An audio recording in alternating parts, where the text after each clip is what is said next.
Hey everyone, welcome back to the Dice Dojo Gaming and Painting Studio. Today we're going to be taking a look at Marvel Crisis Protocol CP37, Amazing Spider-Man and Black Cat. After a little bit of a delay, it's finally made its way out to those of us here in the States. Some of the product releases were pushed back, COVID related, and then there were some shipping concerns. I think I had to do something with possibly the barge that was wedged up out on the West Coast, but there's bigger fish to fry in the world, so if our game pieces come a little late, we'll just have to deal with it. Okay, let's check it out. As always, let's take a look starting at the models. So Spider-Man comes on a 50 mil base, so a little bit bigger of a base. Comes with this kind of similar looking explosion effect we've seen a few times in regards there. Also comes with this big Daily Bugle tower. So when I built mine, I learned a few lessons along the way here. I would definitely recommend building him and the whip piece and this satellite cone separate. Paint your basing here. Again, I use contrast paints to paint all my Crisis stuff. Just for speed of play, 40 minutes to 60 minutes of models, what I try to do, and get it on the tabletop, good enough for the tabletop, and it's nice and painted so my opponent gets to have a hopefully more enjoyable experience. These explosion effects, I just do white, prime everything white, and then I go in, do with the bright orange, kind of light that up, and then dry brush dark grays to lighter grays on top. So I definitely kind of, if I was going to do it again, I would go back with a little bit darker gray kind of base and build up from there a little more, but it looks fine. Again, good enough for tabletop. Nice action pose on him, but you're going to have a hard time getting inside all these pieces of this metal piece here is a little bit of a pain. So I definitely would leave him off of there so you can get into that and get into him easier. Get him all built and painted. What I do in sub-assemblies is I just go ahead and paint it, and then I'll take an X-Acto and scrape off the paint to get my bare plastic so I get a better connection. Because if you just paint a glued piece to a glued piece, your paint's going to basically absorb the glue and the paint's going to peel off and the model's not actually adhered, so it's not going to be a good reliable thing where, you know, if I'm moving this guy by Spider-Man, I want him to be connected. I don't want to be, as soon as I grab him, he breaks off or whatever. And then what I did was there's a spot in his leg. I did attach it. Sometimes I kind of make my own. I did attach it to the pre-existing spot there, and then as that's done, let him get good and dried, and then this will kind of float here, and then you can go in and kind of put this where it's supposed to go mounted to that there. I'm going to probably go in and add a little additional webbing for him. There's some extra stuff I've done in the past that I've just really enjoyed the webbing effect for. So, but nice big model, definitely more actiony, a lot more exciting than the base Spider-Man. The other model that comes in the set is Black Cat, and this is her. To be honest, from forward on, right here, it looks kind of goofy. She's supposed to be in mid-action pose. I actually really like it. If you can see her from the side, it does look like she's flipping off and coming back, or if you kind of see her from above, which is where your gameplay normally is going to be, I think you get a good sense of the action. But if you're just kind of looking at it from straight on, like typically how people look at models, it is a little bit awkward. Again, with her, she's stepping off the top of this and then going backwards. So as you can see, I have this almost all the way to the front of the base, but she is coming off the back a little bit. So definitely do not place this further back in the base, or she's going to be popping back to here and then either wanting to fall backwards or just way overhanging your base. So just be aware of that. Anytime you have something leaned like that, you want to kind of plan where they go. So I typically do all my bases ahead of time so that they're kind of uniform and match. I also magnetize the bottoms of my bases and just do them base, and then I will go through when they come on a base, and you can kind of see with War Machine here, prime them and paint that up, so on and so forth there. When I get that all done, I barely glue them on there, I don't glue them super hard, and then I just take an X-Acto, go underneath whatever is mounting it, pop that off, scrape the bottom if there's any glue on it, go back onto here, figure out where it's going to mount, scrape that paint off of there, and then glue that onto there, and then just throw the primed base in my bag of bases that I'll paint onto later. So that's what I do with everything. Just magnetize the bases, and then you can use them, transport them easily, that sort of. Okay, let's check out the card here. We got Black Cat, Felicia Hardy. She's 3 cost, 5 health, long movement, size 2, defense is 3 across the board. So for her builder, range 2, 4 dice, physical. It's got Pierce, which is a little helpful, but other than that, it's about as small as you get for a builder. She's obviously not a real aggressive character, and at only 3 points, you don't expect too much, but it's thin. Troublemaker, second attack, range 3, 6 dice, only costs 2 power. This attack would deal 1 or more damage. It deals 1 damage instead. This attack is resolved, the target character gains a stagger special condition. Elusive. After this attack is resolved, this character may advance short. So for 2, you're only doing 1 damage, but you get to stagger. You spend 2 power, use an action of hers, stagger. Anything that's not immune to stagger, that's a great swap. At range 3, this power is really good. I overlooked this at first and was kind of like, eh. So she is not going to deal damage, but she is going to be great for a control type effect. Okay, she's got grappling hook. Place this character within 2 of its current position. Superpower can be used once per turn, so it's just a sidestep type thing for 2 cost. Master Cat Burglar, cost 3. Choose an enemy character within 1 of this character. Move 1 asset or civilian token from chosen character's holding. This character is now holding it. So she steals stuff. This character may not hold more than the crisis specifies. So you can steal objectives, you can steal assets, things like that. That's pretty cool, but it is range 1, so it's right up by him. Okay, next we have Always On Power. Bad luck. Characters cannot modify their attack dice when targeting this character with attacks. So that's kind of nice against people relying on a bunch of rerolls and things. Stealth characters must be within 3 to target this character, so stealthy, pretty good there. On the back, same powers, nothing too fancy there. Okay, next up we're going to the Amazing Spider-Man. This is supposed to be Spider-Man when he's a little further along in his career, a little more experience, so we're looking, he's got 5 power this time around. Okay, so 6 health, long movement, size 2, 4, 4, 3, so pretty good defenses. For a 5, you kind of hope for that. Alright, first power we've got here is going to be his Builder, which is range 3, physical, 5 dice, normal build profile, has momentum. If he gets a crit in a wild, triggers momentum. Choose another enemy character within 2 of this target character. Place this character within 1 of the chosen character. Chosen character suffers a collision as if this character were thrown. So he's a size 2, so they're getting thrown a size 2, so they're going to be resistant 3 damage. So that's just pretty nice, and it really shows his sense of movement that he's supposed to have across the battlefield. Next up, we got Whatever a Spider Can, range 2, 8 dice, but it costs 5 power.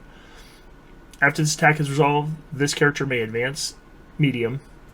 And then a Swirl is Catch. After this attack is resolved, you may choose an interactive terrain feature, size 2 or less, and within 3 of this character and destroy it.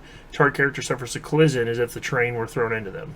So he can throw himself effectively with momentum, and then he can throw over here off of this attack as well if he gets the right rolls for everything. So that's pretty impressive. Okay, he's got a Web Warrior's team ability, so we got another Web Warrior team leader here.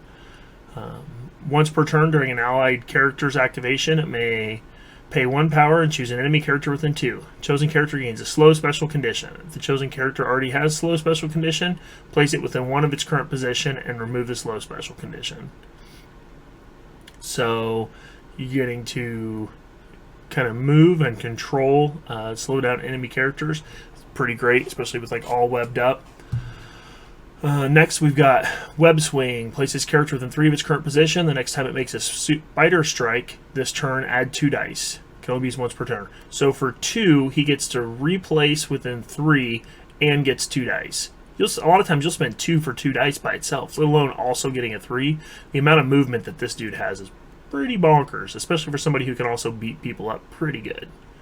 Okay, Witty Banter. When an enemy character within 3 of this character is attacking an allied character, this character may use a superpower to modify opponent's dice step of the attack. You may reroll 1 die in the attack. So you spend 1 power and you get to reroll 1 of their dice because he's making smart comments and is distracting them or whatever. Mastered Spider Sense. This character may reroll any number of its defense or dodge dice. So this is the improved version of what the other guy's got.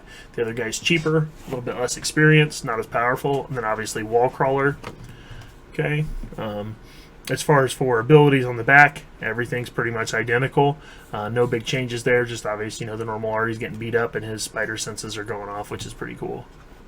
Okay, let's check out the Team Tactics cards. Spider Tracker, Web Warriors. After an enemy character ends a move action within 4 of an allied Web Warriors character, the allied character may spend 2 to play this card. Character advances short. So it's a reactionary move. Spending 2 is not bad, Web Warrior specific, so there's, You can only use it in certain situations. It's a little more niche unless you're running, that most of the time for your list. Just be aware of that. This one's unaffiliated. This is the Cat and the Spider. Peter Parker is within 2 of an allied black cat. Both characters may spend 1 each to play this card. Throw the allied black cat. Black cat does not suffer collision damage during this throw. After the throw is resolved, black cat may immediately interact with any number of objective tokens without spending power. So that's pretty good. It's going to let you throw her for free, and she gets to interact with objectives, so she can pick them up, whatever. That's pretty neat, especially with her ability to steal them. So you can do some pretty cool objective play with them. This one's just kind of weird. Aunt May's Wheat Cakes. I'm sure this is probably from a comic or something, some line that I'm not familiar with. It's a Web Warrior card. Any number of allied Web Warrior characters may spend 1 to play this card. Characters that spent power remove the slow special condition or remove 1 damage. So 1 card lets you remove slow, which is good because that's a power that could really shut down Web Warriors and kind of go against their strength and do some damage healing. It's not bad. It's Web Warrior specific, so you got to know that that's going to be your roster. I'm always kind of iffy on those. I guess it's just maybe she's known for her wheat cakes or something. I'm not real sure. So there you have it. That's CP37, the Amazing Spider-Man and Black Cat. Something I want to talk about, and I'm kind of interested to see what the rest of the community feels. One thing that concerns me a little bit with this game is there's no FAQs, there's no erratas, which I appreciate. It keeps things simple, but it also means if your character comes out, and I'll just go to the point. For me, I really like the Hulk. The Hulk's my favorite character. I play him anyway, but the Hulk's bad, really bad. I think probably one of the worst models in the game. I mean, there's a whole argument that, yeah, he's a finesse piece when you don't think of him that way, whatever. But, I mean, he's still pretty bad. I think he could be 5 and still be okay. Definitely for 6 is just disappointing. And I'm not going to get a better Hulk. I'm not going to get a fixed version of that Hulk. Now, I might get a Team Tactics card that improves him. I mean, they put out the Agents of Smash, but how many times are you wanting to run him and She-Hulk and throw a size 5 thing? So it didn't really do much for him. There's a few other cards that reward like aggressive characters or let you heal or maneuver around. But overall, I'm not going to get anything for him, and there might be a card that boosts him. But one thing that does concern me a little bit is this Spider-Man, when he got announced, that's the 3rd Spider-Man, the 2nd incarnation of Peter Parker that we have. But there's tons of characters. We still don't have a Professor Xavier. We still don't have Colossus. We still don't have Juggernaut. Doctor Doom, Fantastic Four. I mean, that whole line. But we've got a 3rd Spider-Man, 4 if you really count Spider-Gwen. So I appreciate that we don't have to go and track erratas and FAQs and things that can kind of bog the other games down. At the same time, though, the idea that, Hulk's just bad. Core Spider-Man. Now, Web Warriors came out, kind of improved him, so that was an interesting take, another thing that could be done for that. But they're not going to change his profile. So if his profile is lacking, you're just going to have to wait until they put out a, black suit Spider-Man or a, Mark 12 armored version of Iron Man or whatever. And while these models aren't crazy expensive, they're not cheap. We're spending $30 to $50 a model. So I would encourage the company to really maybe utilize those Team Tactics cards or do some of those things for the models that are out there that are in need of a rebuff before just releasing a rebuild of Amazing Spider-Man, Super Ultra Spider-Man, Spider-Man from the future, let's get 1 or 2 of the, characters that are out would be okay, but a 3rd, 4th, 5th incarnation of stuff, I'd start to really lose me, especially if there's other models that haven't even gotten released yet. I know everybody's wish list, and in a perfect world, they'll just get everything out, and as long as it's selling well, they're going to keep doing it, but I just, I don't know that I like the idea of buy this Spider-Man because the old Spider-Man's not so great, that kind of thing. Ultimately, that's kind of the boat that I'm in with the Hulk. People have told me, well, just use the Hulk model, but run him as She-Hulk, because she's not, as underpowered as he is or whatever. But that, number one, that leads to a whole question. It's confusing for your opponent, and is that fair? And I also just want to play the Hulk, and I like the Hulk. This isn't meant to be a Hulk tirade as much as it is just I hope that the company, that their method of fixing bad models isn't just, a new one will come out and then you'll buy that too. that they utilize some of the resources that they have, like team abilities, team tactics cards, and things to kind of patch some of those older models that aren't seeing a lot of play. If you look at the core set anymore, I'm not really seeing a lot of models from the core set using a lot of lists, and that'd be a little bit disappointing. So that's just kind of my sitting around the campfire talk for the game. That's something I'd like to see. I don't think it's a problem, but I think it would be it could be, and it could cause a lot of feel bads. Like I was saying, these models are not cheap. They are fairly expensive, so just, you buy the next version. Not the best response, and they haven't done that too bad so far. But, if we get a 5th, 6th, 7th Spider-Man, and there's still other characters that don't have a first incarnation out, that feels kind of weird. Is one concern, and then the other concern is like, well, let me play with the Spider-Man that we have and make them good, or put out some new cards to kind of, whatever. So I hope they're going back and looking at that. It seems like they're really in touch with the community, and the game is fantastic. So this is, if I had to pick a criticism, this would probably be a criticism of the state of the game. I don't think it's a huge problem, and overall, it by no means puts a blemish on what's, to me, a really, really great skirmish level miniatures game. Let me know what you think. Please like, subscribe, comment. Let me know. Do you feel that's the case? Do you think I'm just too obsessed with the Hulk, or do you have a model like that you love, like original Iron Man or original Spider-Man or Captain Marvel that you just don't feel like holds up? Is power creep pushing those old models out? Is that something that's going on? I don't know. Let me know what everybody thinks, and until next time, hobby hard.